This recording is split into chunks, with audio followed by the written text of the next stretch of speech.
for such a discussion, given you have a problem with the G20, you have somewhat of a problem with the G7, which doesn't include.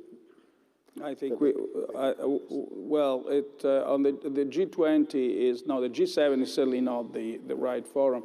I don't know what Larry thinks. Larry's been part of the G7 for many years in various capacities, but as far as I understand, no, it would not be the right forum. The G20 might be better, but now having this crisis that divides the world. Some ad hoc group for reforming the world trade rules could be another. And I don't think it would actually face much opposition to do that. If one thing could be useful now is to sort of not continue playing on the same agenda that would naturally calls for the same conflicts and has a past. I think one should turn around the agenda, set a modest, it's not a modest goal, but it's a precise, well-defined goal. And I'm confident that most of the world would adhere to this. I think, please. if there was one thing that I'd like to be able to ask Alberto today, it would be about the domestic political economy in major countries of support for responsible global policies, and what his thoughts are as to why it has deteriorated so much and what could be done to rebuild it, because I think it's a central challenge. I think there's a central challenge of finding ways of connecting a global agenda that looks like it benefits people in Detroit and Dusseldorf more than it benefits people in Davos. And I was particularly encouraged. I thought the best thing that happened in economic diplomacy in the last couple of years was the agreement on global tax cooperation, because the idea there was that, you know, plutocratic capital can run, but it can't hide, and that it's going to have to pay taxes to somebody no matter what it does. Unfortunately, the US Congress is looking like it's not going to do the things that are necessary to enable it.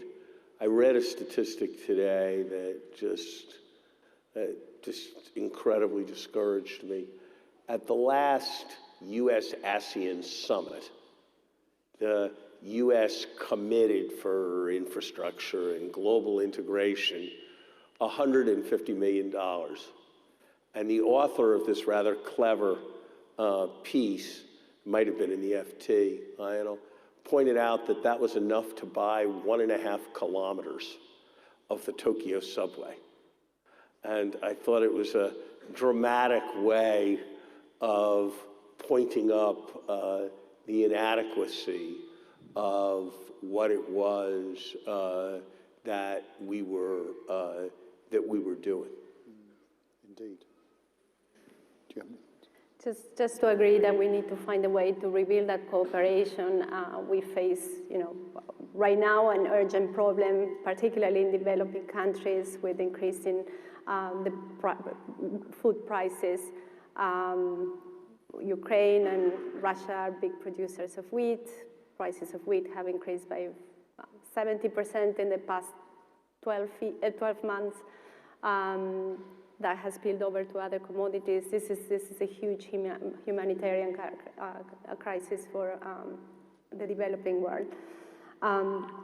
Past this, of course, we need again the cooperation to think about climate change, and there's a whole host of uncertainties that will need to be addressed, and for that we will need strong cooperation.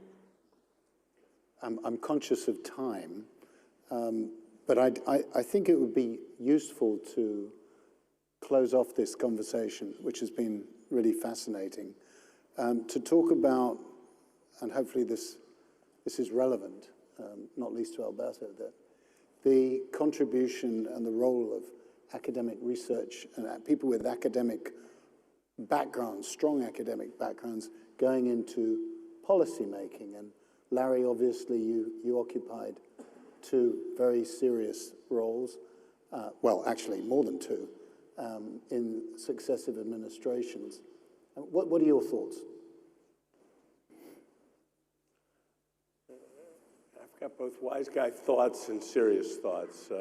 Try the wise guy first. As a professor at Harvard, the worst thing you can do is to sign your name to something you didn't write yourself. As a rising bureaucrat in the Treasury, the more frequently you're able to do that, the more effective you are as an operator. As a professor, you're judged by the best thing you do. And if you write articles that aren't very interesting or that turn out to be wrong, nobody much cares. If you do some things that are great. As a policymaker, you're likely to be judged by your biggest blunder. And so the art of policymaking is profoundly different from the art of being a professor. And that's why it always seems to me that Alberto had it right. Alberto wasn't trying to kibitz ever on the next piece of legislation that was passing through the Congress or was passing through the European Parliament. He understood that sitting at Harvard or Bocconi, he had no comparative advantage in that.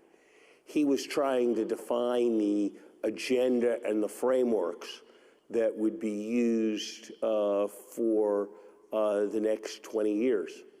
And I think that's immensely important. I guess that, and I think Alberto, from the conversations I had with him towards the very end of his life, was, I think, moving in a direction that was more micro and less macro. The research he was doing with Stephanie Stancheva on the attitudes of actual people who don't actually think in terms of the categories that economists think in terms of. So if you sort of ask them about, like, what do you think the trade-off is between efficiency and equity, they're like, I don't know what you're talking about. But if you put it in terms of what do you think about this and what do you think about that, there is a preference system there that you can understand. I thought that was fundamentally important research.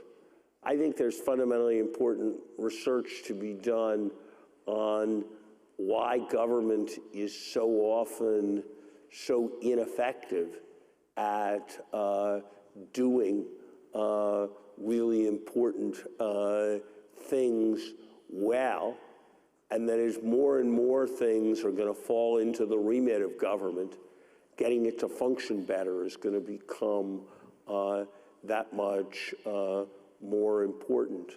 But above all, I think Alberto's influence shows that while everybody in government feels themselves incredibly busy and incredibly decisive, they're actually operating within a framework that was created by the prevailing social science understandings of 10 years before. And that's what makes his work so profoundly important and live on after him. Your thoughts, Prime Minister, given, I've always thought that substance mattered, but then I'm just a journalist. Yeah, substance matters. Frankly, I kind of try not to ask myself how important has been my previous experience as a professor of economics. And people ask me that, so I had to answer. I would say that more than thinking about models and the assumptions behind them, what I got from my previous experience is the way people in academia interact. First, if you are asked a question, you answer. You don't fudge. You answer. And if you don't have an answer, you say, I don't know. That's surprising in the rest of the world, but it's normal. It's normal in the university and academic profession. Second, if you give an answer, you explain why. And I never thought or asked or assumed that I would be taken seriously for being what I am. So you just answer, and better answer clearly, otherwise people won't believe you. And third, and that pertains exclusively to the policy making, but also in a sense, you got to be consistent with what you say. I mean, if you say that certain things are going to happen, they must happen, because credibility, and now I speak, I'm sorry, as a former central bank governor, is the essence. That's why I always said, stay within your mandate. It's a different discussion, but that's part of the central bank governor or president credibility. That's the same thing. It's part and parcel of your policymaker credibility.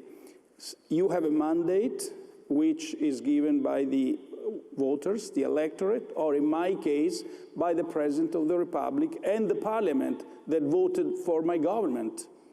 And that's the mandate. And I stay within that. But more importantly, if anything, facts have to follow words. Thank you.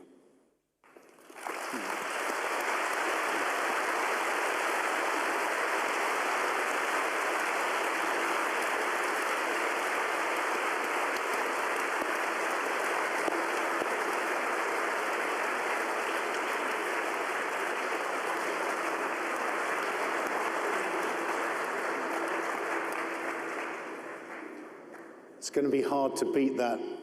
Totally. I will agree fully. I think so. I think, and especially in the context of central banks and central bank independence, on which Alberto wrote, and it's super important that we stick to our mandates, and they are very clear. Silvana, you have the last word. It's been a great pleasure to moderate this conference, an honor, and thank you very much, everyone on the panel, for contributing to the discussion. Thank you. Thank you.